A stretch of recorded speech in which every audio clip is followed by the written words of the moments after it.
Welcome back to ILTV on the Hour. We're live from Israel, bringing you the biggest headlines of the last hour. I'm India Naftali, and here is your roundup of the latest developments across Israel and the region. Hadar Goldin is finally back in Israel, more than a decade after his body was abducted to Gaza by Hamas. The fallen IDF lieutenant was killed on August 1st, 2014, during Operation Protective Edge, and his remains were held in the Strip for 11 years. In a full-circle moment, Hadar Goldin's remains were received by his former unit members in the IDF, who carried his coffin upon its return to Israel. But we now learn that before his return, the United States had offered Hamas a deal. According to sources involved in the ceasefire talks, Washington proposed safe passage for about 200 terrorists still trapped in Rafah in exchange for Goldin's body. His remains were returned before any agreement was finalized, after Hamas learned that Israeli forces had already discovered the tunnel where he was being held. U.S. officials are reportedly still pressuring Israel to allow those terrorists safe exit from Rafah as part of ongoing ceasefire talks, a move that Israel strongly opposes. Senior Israeli officials privately warned if American pressure intensifies, Israel may have no choice but to compromise. Meanwhile, the Goldin family spoke out after receiving Hadar's remains, saying the moment brought closure, even after 11 years of agony. לפני 11 שנים ו3 חודשים עמדנו פה בחודש אוגוסט אחרי שחטפו לנו את הדר וצעקנו שאסור לעזוב את עזה בלי להשיב את הדר. והיה לנו מובן מאליו שמדינת ישראל לא תשאיר חיילים מאחור.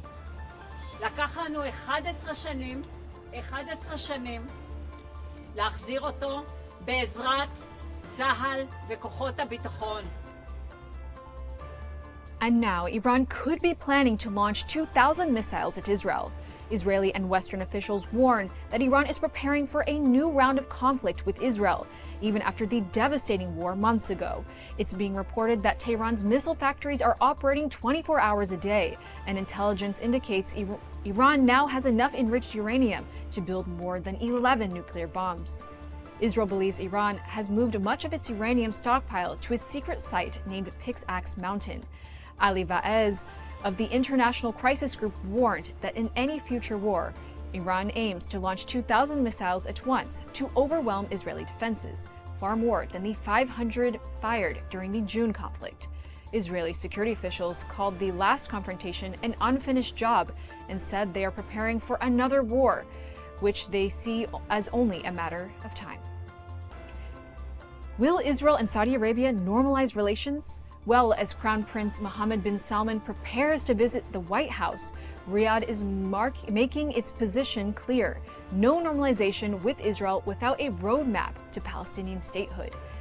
Despite President Trump's optimism about a new Abraham Accords breakthrough, Saudi officials say the kingdom will not sign any agreement until it sees credible progress towards a sovereign Palestinian state. Analysts say the Crown Prince intends to press Trump for a clear American commitment to that goal during his meeting on November 18th. Formal ties between Israel and Saudi Arabia would mark a historic shift in regional alliances, but for now, the kingdom is signaling that it will wait.